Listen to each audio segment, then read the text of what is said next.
Sometimes the smallest act of kindness create ripples that reach further than we could ever imagine, touching lives in ways that seem impossible until the moment everything comes full circle.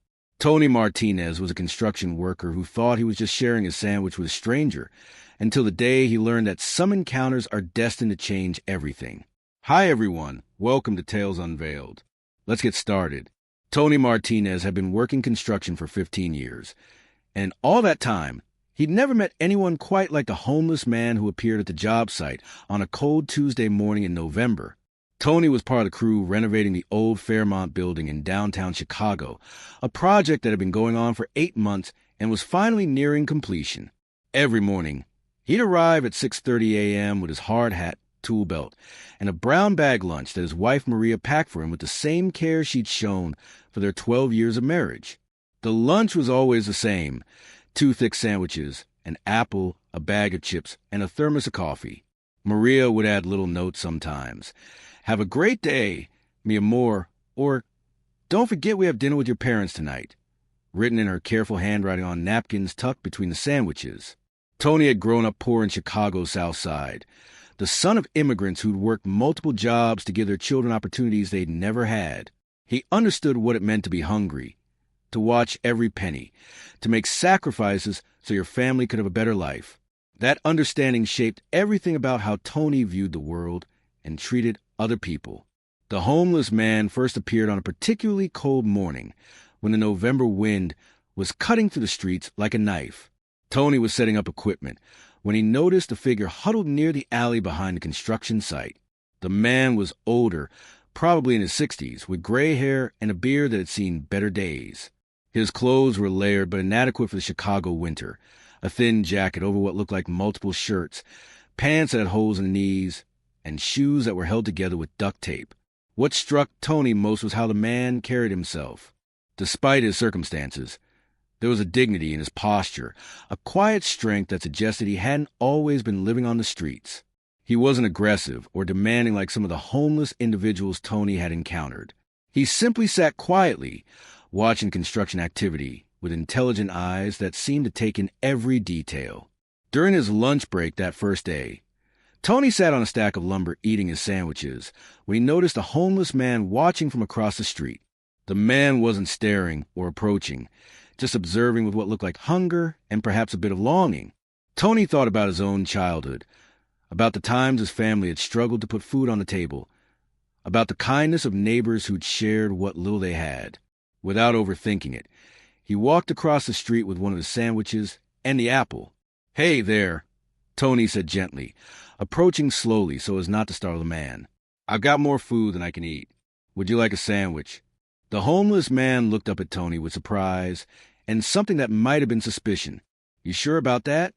I don't want to take your lunch." "My wife always packs too much." Tony lied easily. "She worries I'm not eating enough. You'd actually be helping me out." The man accepted the sandwich with trembling hands. Whether from cold or emotion, Tony couldn't tell.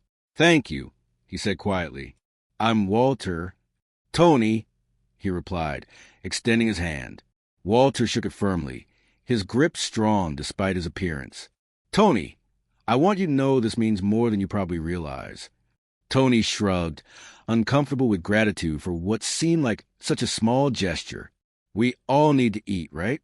I'll see you around, Walter." The next morning, Walter was back in the same spot.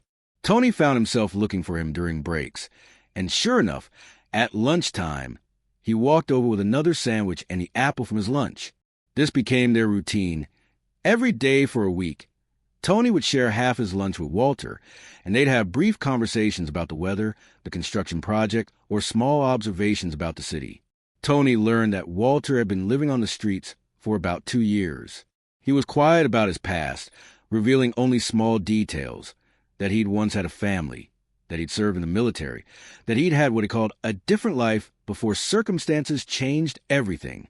"What happened?" Tony asked one day, genuinely curious but trying not to pry.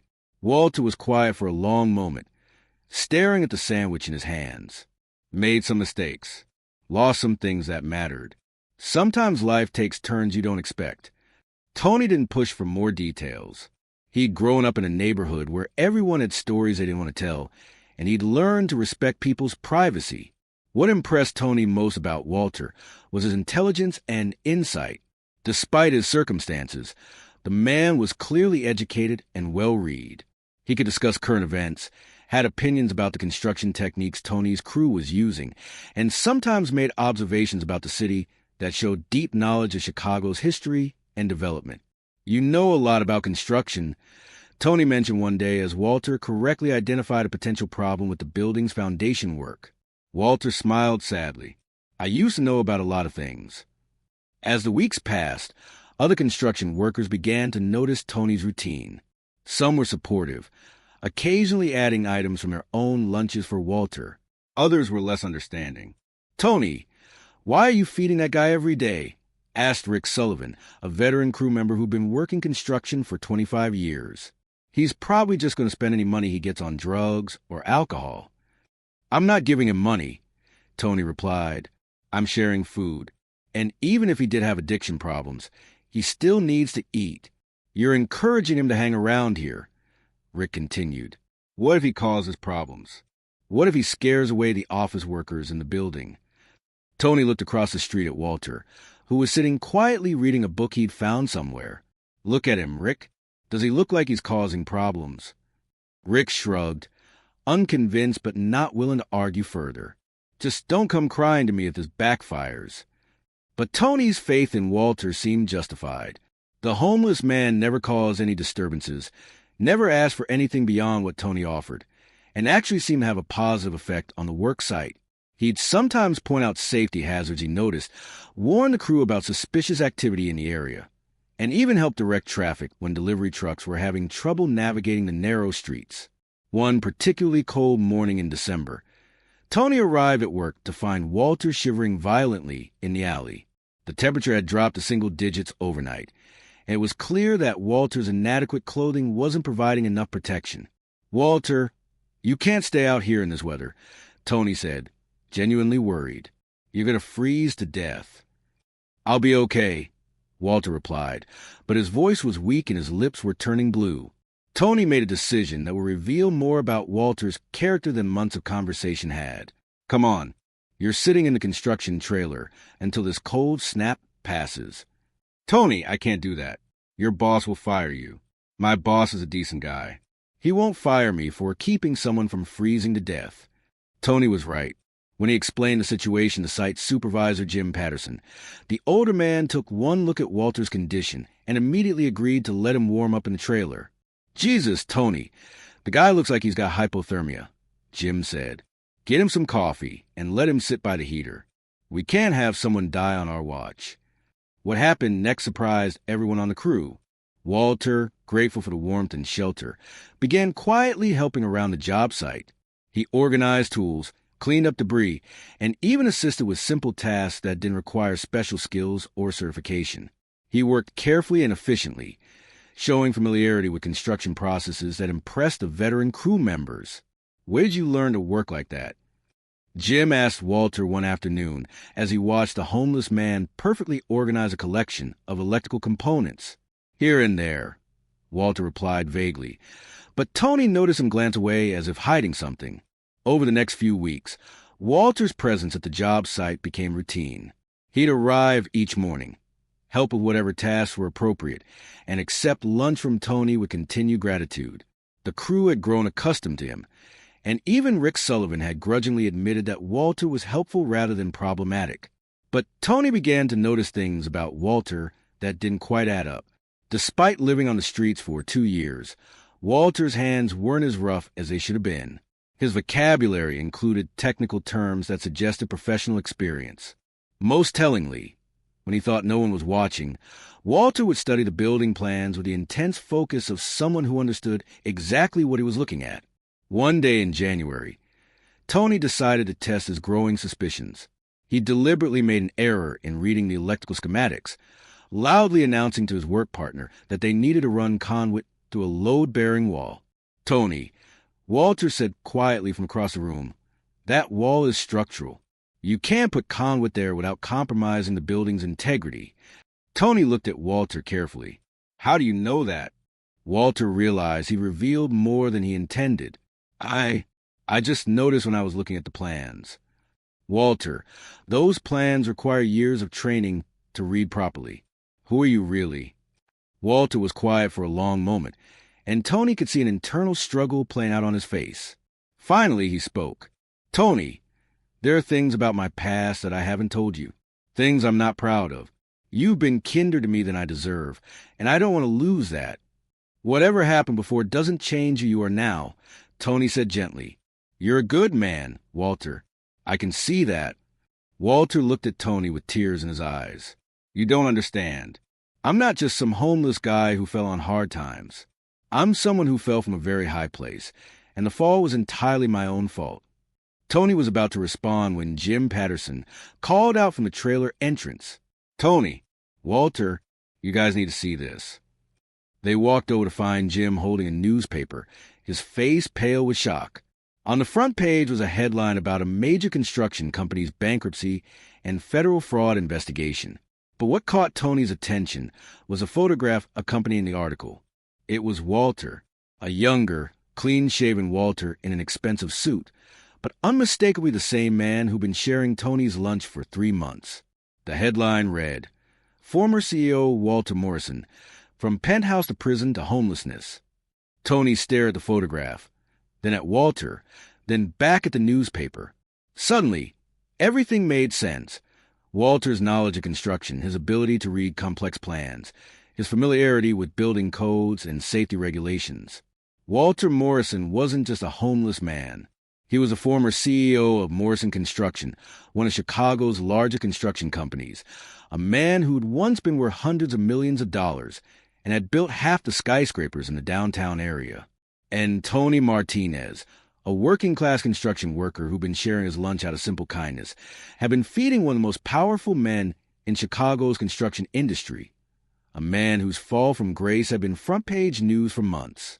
What Tony didn't know was that this revelation would lead to discoveries that would change both their lives in ways neither could have imagined, and that Walter's true identity was only the beginning of a story that would test everything Tony believed about friendship, forgiveness, and second chances. The construction trailer fell silent as Tony, Jim, and the other crew members stared at the newspaper photo, then at Walter, then back at the photo. Walter Morrison, the man who had been gratefully accepting half of Tony's lunch for 3 months, had once owned the company that built some of Chicago's most iconic buildings. Walter's shoulders sagged as he realized the secret was out. For a moment, Tony thought he might run. But instead, Walter sat down heavily on a stack of lumber and looked up at the group of construction workers who had become the closest thing to friends he'd had in 2 years. I suppose you want an explanation, Walter said quietly. Jim Patterson was the first to speak, his voice filled with disbelief. Walter Morrison. Jesus Christ, I remember when this story broke. Morrison Construction. You built the Millennium Tower, the Harbor Point Complex, half the South Loop. Yes, Walter confirmed, his voice barely above a whisper. I did. Tony was still processing the revelation, but his first instinct wasn't anger or shock. It was concern for his friend. Walter, what happened? How did you go from running a construction empire to living on the streets? Walter looked at Tony with gratitude for the lack of judgment in his voice. It's a long story, Tony, and not a pretty one. We've got time, Tony said, settling down beside Walter on the lumber stack. The other crew members gathered around, their curiosity overcoming their shock. Walter took a deep breath and began to tell the story that had been eating at him for 2 years. Morrison Construction was my father's company. He built it from nothing, starting as a single carpenter after World War II and growing it into one of the largest construction firms in the Midwest. When he died 15 years ago, I inherited everything: the company, the reputation, the responsibility to 400 employees and their families. Walter paused, looking out at the Chicago skyline where several buildings bore his company's signature. For the first 10 years, everything went well. We won major contracts, expanded into new markets, employed over 800 people. I was living in a penthouse, married to a wonderful woman, had 2 children in private schools. I thought I was invincible. Tony could hear the pain in Walter's voice as he continued. Then the 2008 recession hit. Construction projects were canceled, financing dried up, and we started losing money fast. Instead of cutting costs and riding out the storm like my father would have done, I made a series of increasingly desperate decisions. Jim leaned forward. What kind of decisions? Walter's voice became even quieter. I started using money from completed projects to fund new ones, hoping to generate enough cash flow to cover the shortfall.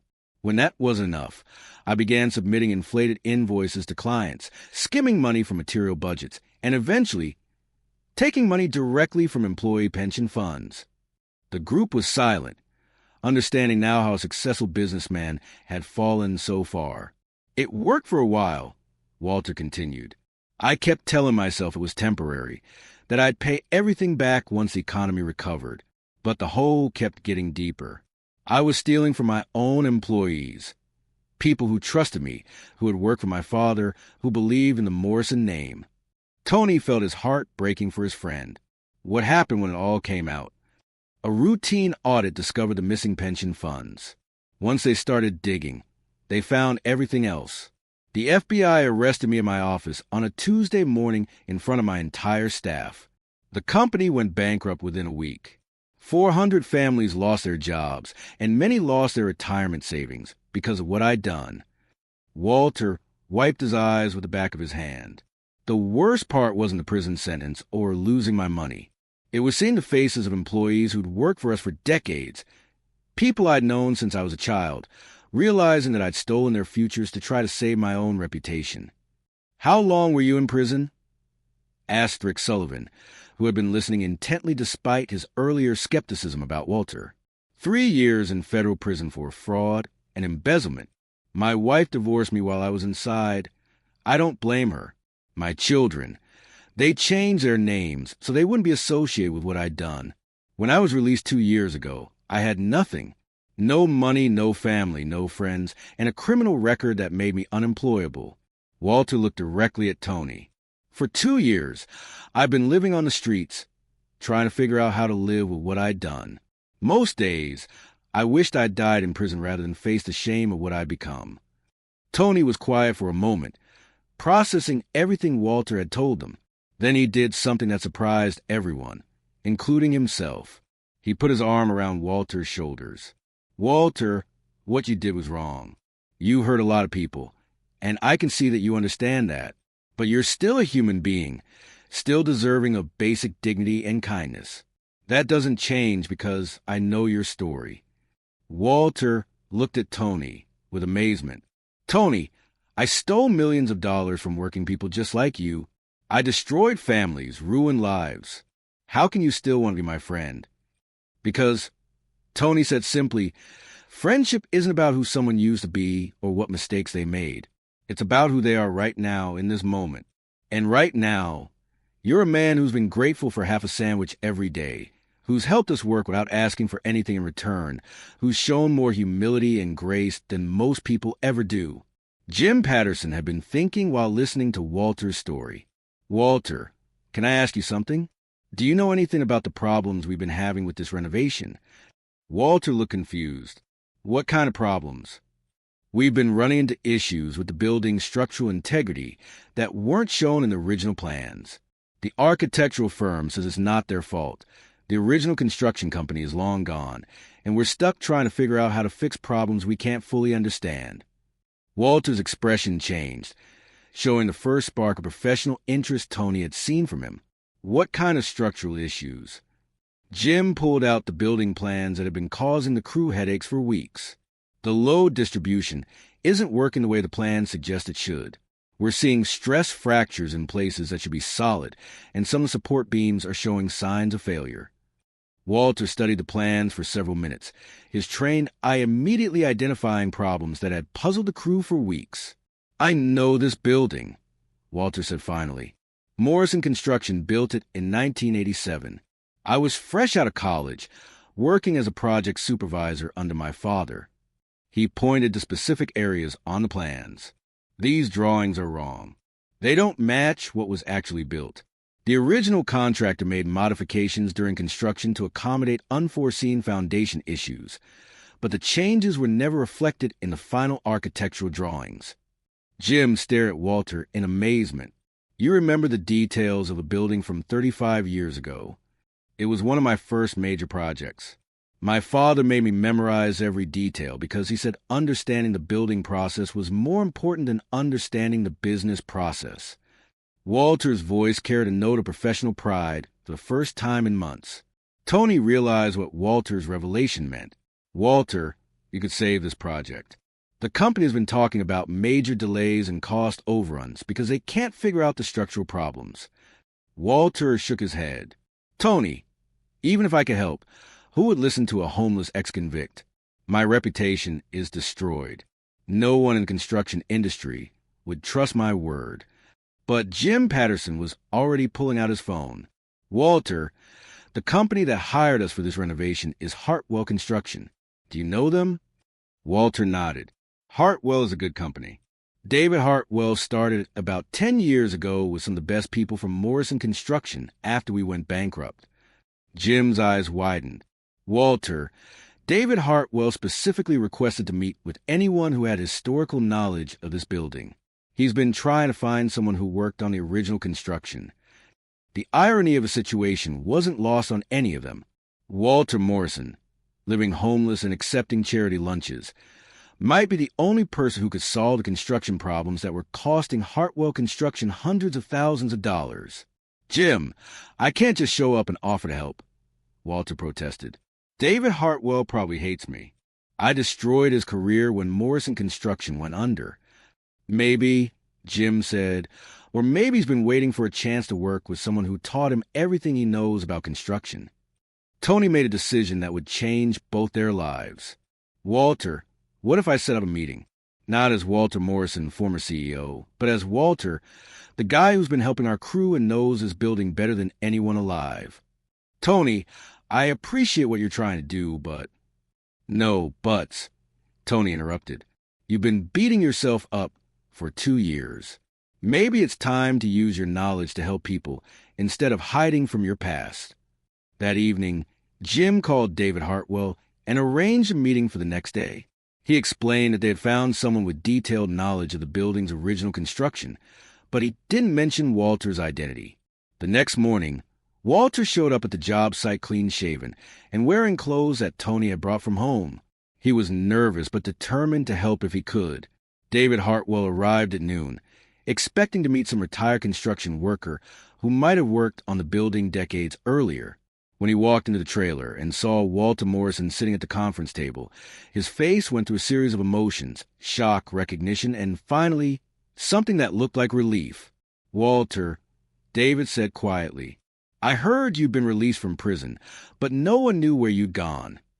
Hello, David, Walter replied, his voice steady despite his obvious nervousness. I understand you're having problems with the Fairmont building renovation. David sat down across from Walter, studying the man who had once been his mentor and later the cause of his unemployment. Walter, before we talk about the building, I need to say something. What you did to Morrison Construction was wrong. A lot of good people lost their jobs and their savings because of your decisions. Walter nodded, accepting the criticism. You're right. There's no excuse for what I did, and I'll regret it for the rest of my life. But, David continued, you also taught me everything I know about construction. You gave me opportunities one never would have had otherwise. And some of the best people in this industry learned their trade working for Morrison Construction. David pulled out the building plans that had been causing problems. I've been trying to solve these structural issues for 3 months. If you can help us, it would save the project and possibly prevent the building from becoming unsafe. For the next 2 hours, Walter walked David and the crew through the building's construction history, explaining modifications that had been made, identifying potential problem areas, and suggesting solutions that drew on his decades of experience. The foundation work was complicated by underground springs that weren't detected in the original soil analysis, Walter explained, marking up the plans. We had to modify the support structure, but the changes were never properly documented. By the end of the meeting, Walter had identified all the structural problems and provided detailed solutions that would allow the renovation to proceed safely and on schedule. David was quiet for a moment after Walter finished his presentation. Then he made Walter an offer that stunned everyone in the room. "Walter, I want to hire you as a consulting engineer for this project and potentially for future projects involving buildings that Morrison Construction built." Walter stared at David in disbelief. "David, I'm a convicted felon living on the streets. I can't work in construction." "You can work as a consultant," David replied. "Your knowledge is invaluable, and frankly, you understand these older buildings better than anyone in the city. I'm offering you a chance to use your expertise to help rather than to hide from it." Tony watched Walter struggle with the offer, seeing hope and fear battling in his friend's eyes. What about the other employees? How would they feel about working with someone who destroyed their previous company? David smiled for the first time since arriving. "Walter, half my crew are former Morrison Construction employees. They know what you did was wrong, but they also remember what you taught them about doing good work. People deserve second chances, especially when they're willing to use their skills to help others." Walter looked around the room at Tony, Jim, and the other construction workers who had accepted him despite learning his identity. "I don't know what to say." "Say yes," Tony urged. "Say yes to using your knowledge for good. Say yes to having a purpose again." Walter took a deep breath and looked directly at David. "I'll do it, but I have one condition. Any money I earn from consulting work, I want to put into a fund for the Morrison Construction employees who lost their pensions. It won't make up for what I took, but it's a start." David extended his hand to Walter. "Deal. Welcome back to construction, Walter Morrison." 6 months later, Walter had worked on 12 different projects involving buildings constructed by Morrison Construction. His consulting work had saved clients millions of dollars and prevented several potential structural failures. More importantly, he had established a restitution fund that was beginning to provide some compensation to his former employees. Walter was no longer homeless. David Hartwell had helped him find a small apartment, and his consulting income allowed him to live modestly but with dignity. He still came by the construction sites regularly, not as a homeless man seeking charity, but as a respected consultant sharing his expertise. But Walter never forgot where his second chance had come from. Every week, he and Tony would have lunch together, often joined by other crew members who had become genuine friends. And Walter always insisted on buying lunch. "Tony," Walter said one day as they sat eating sandwiches at a new construction site, "I need you to understand something. When you shared your lunch with me, you weren't just feeding a homeless man. You were reminding someone who had lost everything that he was still worth caring about. That kindness saved my life." Tony smiled, uncomfortable as always with praise for what he considered simple human decency. "Walter, you would have figured things out eventually. You're too smart and too skilled to stay down forever." "No, Tony. Without your friendship, I would have given up. I was ready to give up. But every day, when you treated me with respect and dignity, you were showing me that I still had value as a person. That gave me the strength to face my past and try to make amends." Walter paused, looking out the city skyline that included buildings he constructed both as a successful CEO and as a consulting engineer working to make amends for his crimes. "You know what the strangest part is?" Walter continued. "I'm happier now than I was when I was worth millions of dollars. I was so focused on building an empire that I forgot about building relationships. Now I have real friends, meaningful work, and a chance to use my knowledge to help people instead of exploit them." Tony nodded, understanding what Walter meant. "My wife always says that who we are isn't determined by our worst day or our best day, but by what we choose to do with the days in between." "Your wife is a wise woman," Walter replied. "And you're a good man, Tony Martinez. Thank you for seeing the person I could be instead of just the person I was." As they finished their lunch and prepared to return to work, Walter reflected on how much his life had changed since that cold November morning when a construction worker had offered to share his sandwich. He'd learned that redemption wasn't about forgetting the past or being forgiven by everyone you'd wronged. It was about using whatever time you had left to be better than you'd been before. And sometimes, if you were very lucky, redemption came in the form of a simple act of kindness from someone who saw your humanity when you've forgotten it yourself. Today, Walter Morrison continues to work as a consulting engineer, helping to solve complex structural problems in buildings across Chicago. The Morrison Construction Restitution Fund has grown to over $2 million, providing some compensation to the employees who lost their pensions when the company collapsed. But Walter's greatest achievement isn't measured in dollars or buildings repaired. It's measured in the relationships he's built with people like Tony Martinez, who prove that sometimes the most profound acts of kindness come not from grand gestures, but from the simple decision to share what you have with someone who needs it. And every construction worker in Chicago knows the story of how a homeless man became one of the city's most respected consulting engineers, all because someone was willing to share his lunch with a stranger. Love the story? Hit that like button and subscribe to the channel for more incredible tales of redemption and second chances. Don't forget to check out the video currently on your screen. You won't want to miss it. See you in the next one.